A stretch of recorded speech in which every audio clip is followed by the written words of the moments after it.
What's up, everybody? I am in a 2024 Polestar 2 dual motor performance. This model that I'm sitting in is at about $70,000 MSRP, $69,650 including destination. It is rocking 455 horsepower and 546 from the dual motor configuration. It has a 78 kilowatt hour battery that is supposed to get about 270 miles of range on a charge, which obviously varies based on your driving conditions and behaviors. And I've been driving a little crazy, so it's not been giving me quite that much, but it's still been respectable. So behind the wheel of the Polestar 2 dual motor performance,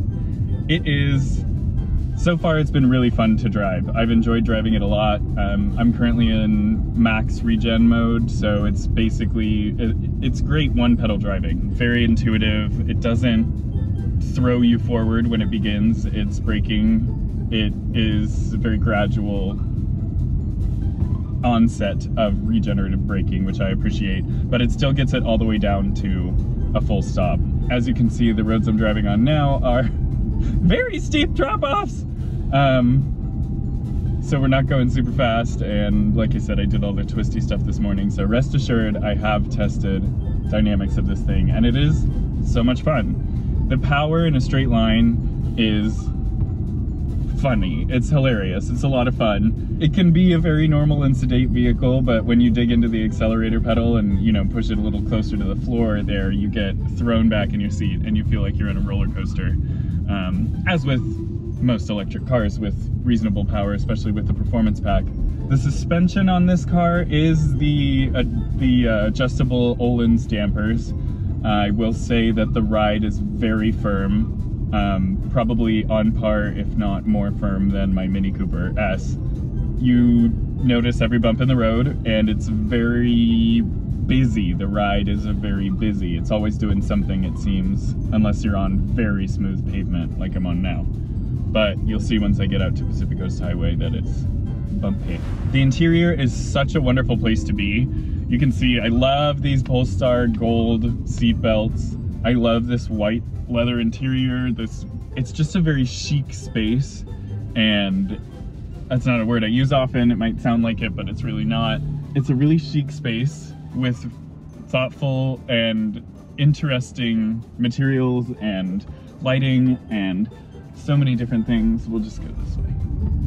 But talking about that performance, okay.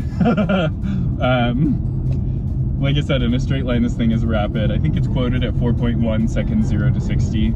It also has like a performance screen on here that you can measure your 0 to 60 times, and I got a 4.2 without, I think I was even going uphill, so it's rapid for sure. Through the twisties, it feels heavy. Depending on your driving style, you can find understeer or oversteer. I put it into sport traction mode, which lets the rear wheels, you know, the rear end get a little bit more lively and give you some more rotation, especially under throttle. I will say, like, going into a corner, you definitely have to decelerate a little bit more than you would expect. It is not a light car. We can put the weight here, because I don't know it offhand. But it is not a light car. It's an electric car with a big battery pack, 78 kilowatt hour battery pack, so it's gonna weigh a lot. And you can feel that mostly on corner entry, but there's enough power by the time you've got that initial part of the turn accomplished that you can just bust right out of it and fly away. And sometimes the rear gets a little lively, which is not in any way, I do not ever feel like I'm in peril. I do not ever feel like it's dangerous. I feel very safe in this vehicle. It is all-wheel drive, obviously, with the dual motor configuration, so I have never found myself feeling like I was going to lose control of the vehicle. Very controllable. I'm on 20-inch wheels that are on Conti Sport Contact 6s, so they're performance tires, big wheels, and it does a great job of suppressing the sound from them. Wind noise is a non-issue.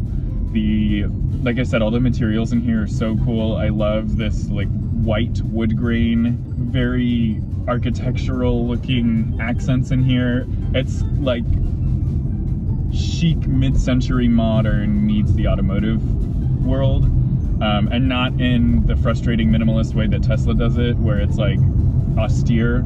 It's somehow still warm and inviting, while being a little minimalist.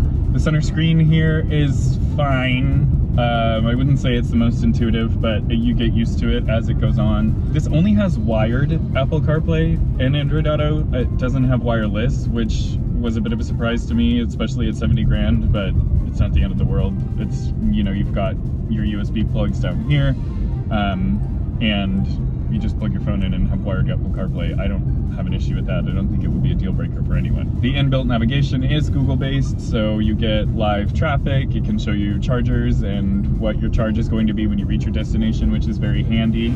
I have not been seeing the advertised range. I wouldn't say it's terribly far from it, but I have experienced a little bit of range anxiety in this. But it's also my first time living with an electric car full-time. Previously, I've driven them for work as a test driver, but that was just, you know, an 8-hour shift where I clock in the morning and clock out at night and give the car back. So I'm learning how to navigate owning an EV as a daily.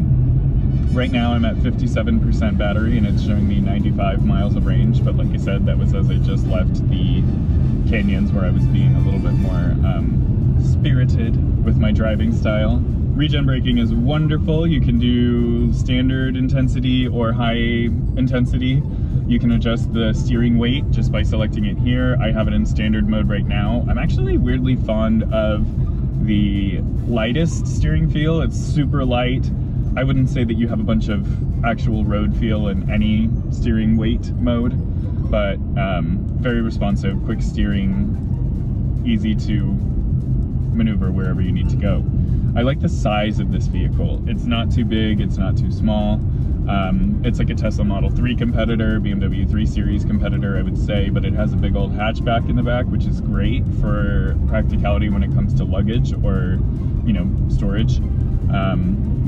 There are some really thoughtful touches, like a cargo divider in the trunk that I've used multiple times, and it feels really sturdy and well made, and is very convenient to keep bags strapped down, especially when you're going to be stomping on the accelerator and going 0 to 60 in 4.2 seconds.